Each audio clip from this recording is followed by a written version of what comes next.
Hi, thanks for tuning into David Campervan Man. This is a latest video on a demonstration for UIG Campervan, which we'll be hiring out through Inverness Campervans. And in this video I will show you how everything works so that when you come to your hire you'll know exactly what's ahead of you. Alright, so we'll start the demonstration inside the vehicle. So as you can see, UIG has got standard side kitchen layouts with twin gas burner hob, sink, overhead storage unit, fridge and drawers and water underneath the bed. And I will take you through how all of this works. I will start first with the electric system, and access to that is in here. That's a sort of false drawer because that's the sink basin in there. Now inside here is what we call the control panel for the electrics. The button on the left hand side has got three positions. Vehicle refers to the vehicle battery, 0 is for off, and leisure is for the leisure battery. So the main thing you want there is leisure. Now while I'm at the leisure side of things here, the electric system has got three charging sources. We've got a solar panel on the roof, there is split charge from the engine, and if you're hooked up to the 240 mains system on a campsite, that will also power the charger, which is at the leisure battery. And the leisure battery and fuses are located under the passenger side front seat. So loads of people ask me, how long will the battery last? Well, basically you're only going without a charge source overnight, so depends how much you're using the heater and how hard the fridge is working. So generally you're all right to be off grid for 2-3 days, maybe possibly more. I can never guarantee that. All right, so let's go back to the panel. So we have selected leisure, and this little display here should show the battery voltage. I've actually not fused it just yet, so it will display the voltage of the leisure battery when that's all set up. Now, pump is pump and tap, and it's actually the same circuit which operates the sparkers. So you press that down, which means on, and you might hear that pump operating there. And press that and the sparkers will work for the gas there. I'll show you where the gas is in a sec. Switch it off when you're not using it. Lights is referring to the lights for the cabinets there. So it's sort of neon style LED lights in the cabinet there, which lights up. It's quite nice at the night time. There's also light on this overhead storage unit, so that's just touch operated, and you can switch it on or off with just a tap, or you can press and hold and dim it and tap it off. Now that will work independently of that switch. So that's lights there. Switch that off for now. Aux is auxiliary, and that will operate this USB charging socket here.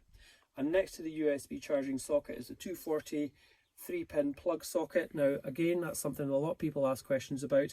That will only work when you're on hookup. So the 3-pin 240 volt sockets will only work when you're on the campsite hookup. And like I said, back to the panel, if you're not using it, just switch it off and flip that up there. So in a nutshell, that's the electric system. We will show you the hookup point in a little while. Okay, towards the front section of the side units we have the controller for the heater and the fridge. I'll just quickly show you how the fridge works first. It's a Dometic CRX 50, which is one of the most popular campervan fridges. Nice and easy to work. Just inside the door, press and hold that little touchscreen button, that flush button there. Press it for a couple of seconds and the fridge comes on. And it's nice and quiet in operation. If you want to turn the temperature up or down, just cycle through that button next to the power switch. And I'm just going to switch it off for the moment. Press and hold that and it powers down. Up to the heater. Now, I think what we'll do is just show you basically how it works, and we'll leave the instruction manual, so if you want to set the timer, then you're welcome to check that out. But most people will just want this heater on for a few minutes to take the chill off there, because essentially it's a small space. And the way you do that is the button on the bottom right hand corner of the control panel is the quick button, and press and hold that for about 2 seconds and the heater will cycle on. It takes a couple of minutes or so for the heat to come through. Once you're happy with the temperature inside, press and hold that same button for about 2 seconds and the heater will cycle down. Now it will go through a cool down process, so it will still have the fan going for a minute or two, and that works nicely there. It's got the quiet pump and it's a nice quiet operating heater system. While I'm talking about the heater, I should tell you it takes its fuel from the diesel tank, but the pipe that feeds the pump doesn't go right to the bottom of the tank so that you can't run out. So if you've got not much diesel left, that heater might not be fueled properly. It takes its power from the leisure battery. So like I said earlier, that's one of the most thirsty power draws on the leisure battery, but again it's relatively efficient. So that is the heater, nice and simple. Okay, let's tell you about the gas cooker system next. The gas bottle is contained in this little unit under here. Just flip that lid. There's a little false floor surface here, and in here there's a camping gas bottle and little black tap. Just turn it anti-clockwise, and I'll tell you at this stage that when you get the Campervan, you don't pay for the gas. So if it runs out while you have it, hopefully it won't, you get another gas bottle, keep the receipt, and I'll pay you back for that. So in the meantime, turn that on, go back to the control panel here, switch to leisure, pump, because that switches on the sparkers, up to the cooker. You hear that sparker there? So press and hold the sparker, press and hold the knobs for the gas, hold it down for a few seconds, and the gas has caught. And so there are two of them. When you're finished using it, turn it clockwise and switch it off, but don't put the lid down until that ring is cool. And please don't ever put anything hot on the glass lids, because it smashes the glass and the glass goes everywhere. So once that's done, I'll let that cool down for now. Switch your pump circuit off and then go back into the cupboard. Every time you're not using gas, switch the gas off. There is a dropout vent in that little cupboard as well. So that's the gas switched off. Water containers underneath the bed to access it. Just open that door and I've got a fully filled bottle here. You'll get a spare cap, and that's useful for when you've filled your water up, taking it back to the vehicle. It stops it splashing about. So just pop the hose in there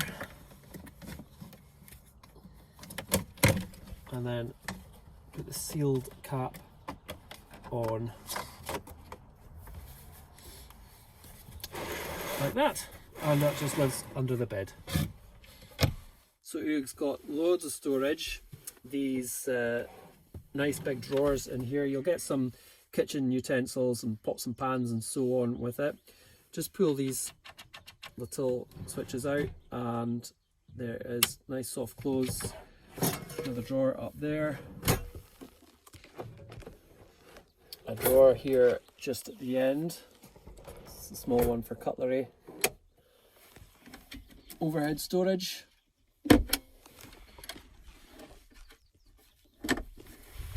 timber storage in the rear section here, and while I'm in there, that's blinds for the front windows. They popper on and magnet on, and there's more storage at the rear section there, similar to the front, and storage under the bed. Alright, I'm going to show you the swivel seat and tables for UIG now. Passenger seat is fitted with a swivel base and it's nice and easy to operate, so I will sit in it and show you. On the left side of the seat there is a pump, a jack system. Lift it up and then pull the seat forward. A little red tab down at the inside of the seat, just push that forward. Probably better from here, yeah. And swivel that seat round. And so that cranked arm then comes into its own. We have a small table, which is then connected to that arm. Now you can lock that on with that little clamp there. It's just like, works the same as a bicycle seat clamp. Just tighten it up and secure it there. We also have this little sort of table island in the middle. We'll just take that cap off and put this leg, which is sort of at the moment living right behind the driver's seat. Turn that, click it into place, and the little disc at the bottom locks in place. And we'll show you how that looks with the table in place. So when the leg's in place, all you need to do is pull the table out from behind the driver's seat and pop it onto the top of the leg. So UIG has a rib, rock and roll bed, and I'm going to show you how that operates. Through the daytime, it is a 2-position, fully seat belted with integrated headrests. There we go, and they can go up as well. Seat belts and sockets there, they're all sort of integrated on the bed. And for sleeping on, it's really easy to convert to a bed. So just down by the passenger side here, there's a lever. It's slightly tighter access because it's been a twin slider model, and you can just get your hand in there, pull that lever up, and then pull the bed up just to give you easier access. Just flip that surface all the way around, and then there's a bar in the middle there, just all full width of the bed. So lift that up and just drop that seat back down, and that's your 6-foot sleeping surface. And to get the bed back as a bed, in fact I'll show you this before we put that back to a bed. At the rear here there is another lever similar to the front there. You can just push that down and tilt that back section up, so you can either sit up in bed, or it's useful for storage at the back as well, so you can have that all the way up, or just normal flat surface for sleeping in. So I'll go back to converting it back to a seat. You've got to just lift the middle section up first, just pull that up, and then get the front section and flip that all the way around. One or two more electrical items on the passenger side, just next to this seat section of the rock and roll bed. On this forward panel here is a light switch. It has a little cover on it, and that operates the LED lights along the side of the roof system there. And you flip that down and it automatically switches off. Now that's just to protect, that cover is just to protect for when you're flipping the bed over. It doesn't switch the light on all the time. Next here is a 12-volt charging socket here for mobile phones and so on. And again, another 240 volt 3-pin socket, and again only works when you're on hookup. Curtains and blind. Now UIG, in its previous function, was a shuttle or a caravel, and I've left in the original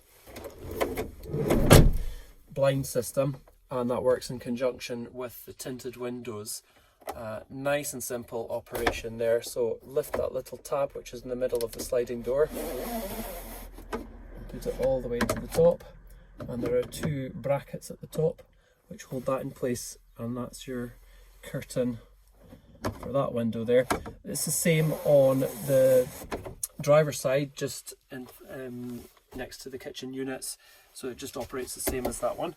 And curtains, normal curtains at the rear window, one side rear window and one tailgate window, so just simple to operate. Alright, so on UIG, on the tailgate, when it's lifted up, you'll see these lights in the tailgate panel.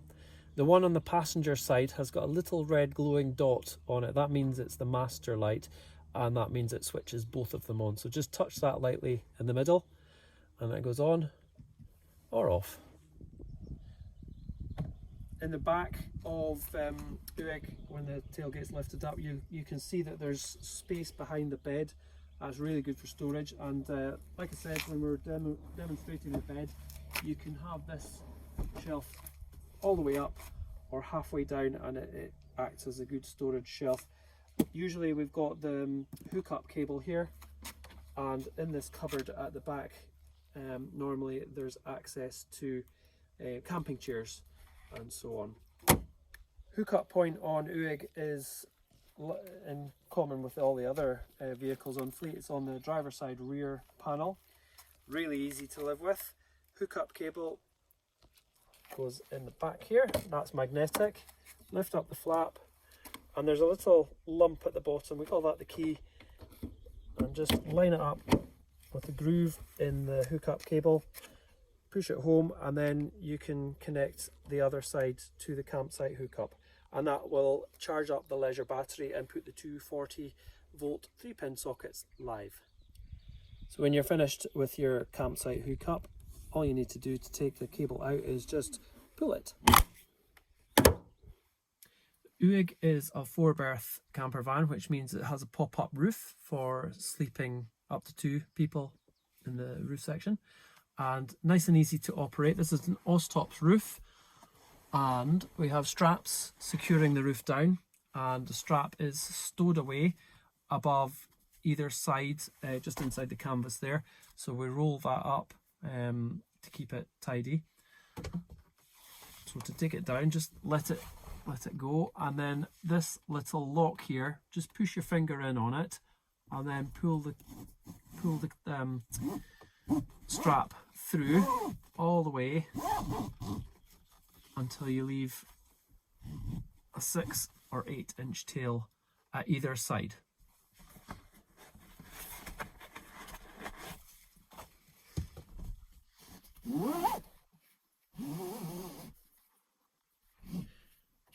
So once both sides have that tail, you are ready to push the roof up. And just push it there, and the gas struts will take the roof up.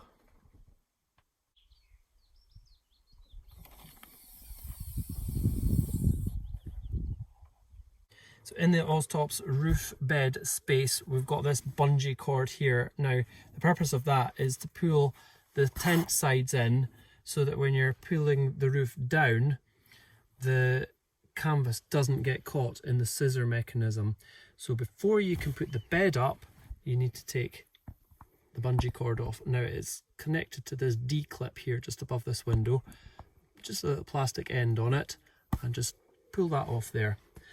So you need to either be sitting up here to do that, or have nice long arms. And to get up to the bed, you would swivel the passenger seat and hop up via the passenger seat, and not using the armrests. We've got a lovely Luxe Bed in UIG. It's sprung mattress. You'll see that it's really nice and comfy. So sprung mattress, and then a nice memory foam mattress on top of that, which is Cool Max as well. So that I'm hoping you'll find that nice and comfy.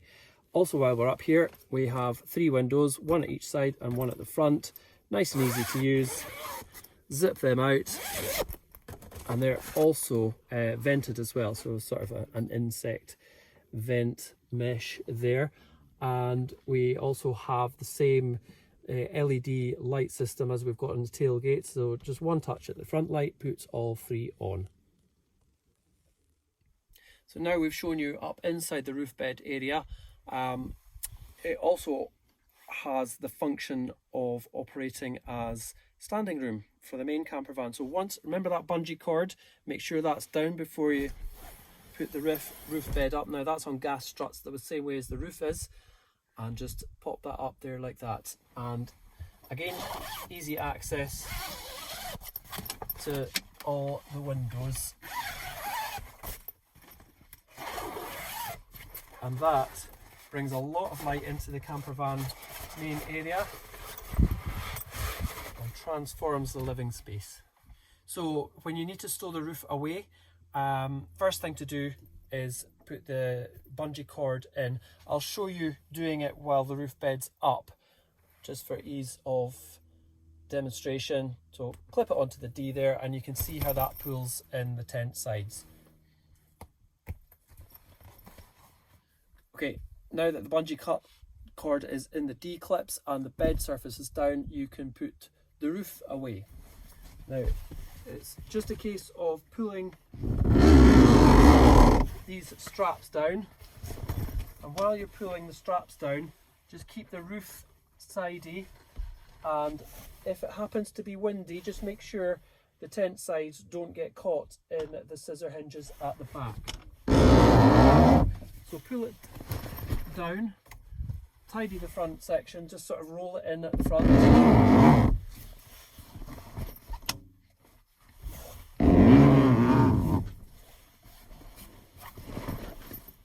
And then this last bit, just hold it up with your head, and then just tighten the straps down at the end. Don't get the canvas caught in it. And that should seal against the body. You'll want to check that before you drive off.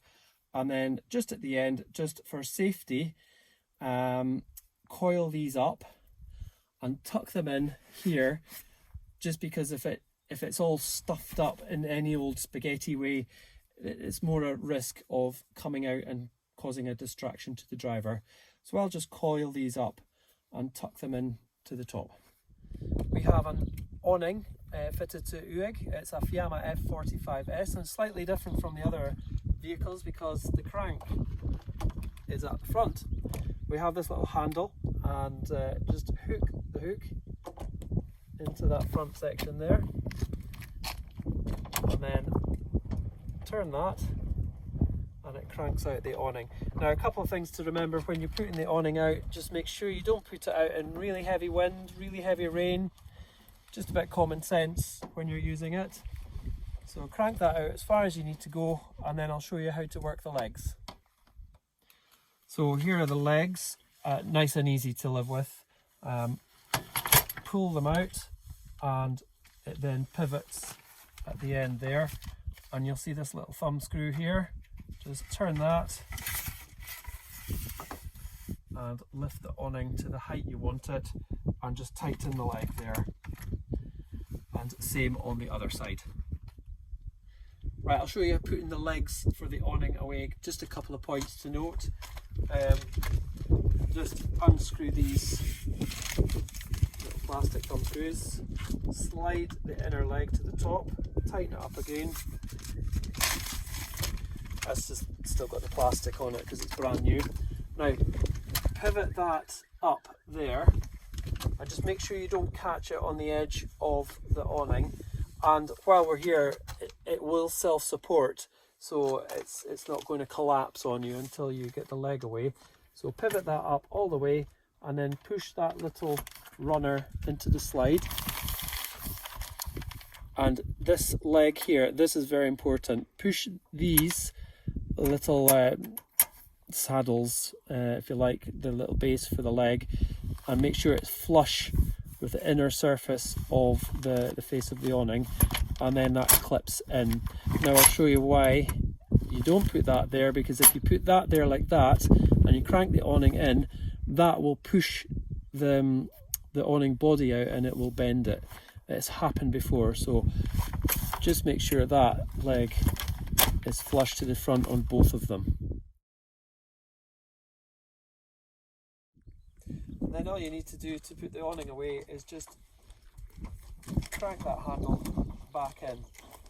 It's not a disaster if it goes in wet, because sometimes you just can't help that. So just crank that in until it's all the way home. Okay, so when you're hiring UIG, you get full tank of diesel and you return it full, and there is a fuel station really close to the pickup collection in Nairn. That's at Sainsbury's.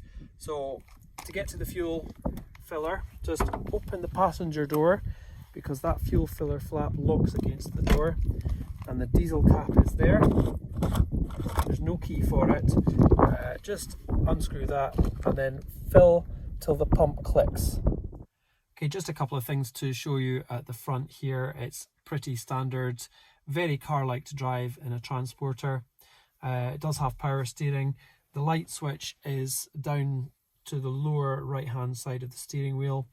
Indicators are the left hand stalk, wipers are on the right hand stalk, electric windows and mirror on the driver's door, and you can lock the vehicle from there. I recommend for sleeping at night time, you don't lock it on the key, you lock it on that, because this was a shuttle and it's fitted with an interior alarm. So that's the button you want to press to lock yourself in at night. And at the front here, entertainment wise, we have got an Apple Android Play stereo system, so you can have the music from your phone on there as well. And we have front and rear parking sensors. That switch at the bottom there means you can switch parking sensors off, start stop as well. Charging socket down by the gear stick, and charging socket at the top of the dash there. And just another thing that some people ask about occasionally, how do you get it into reverse?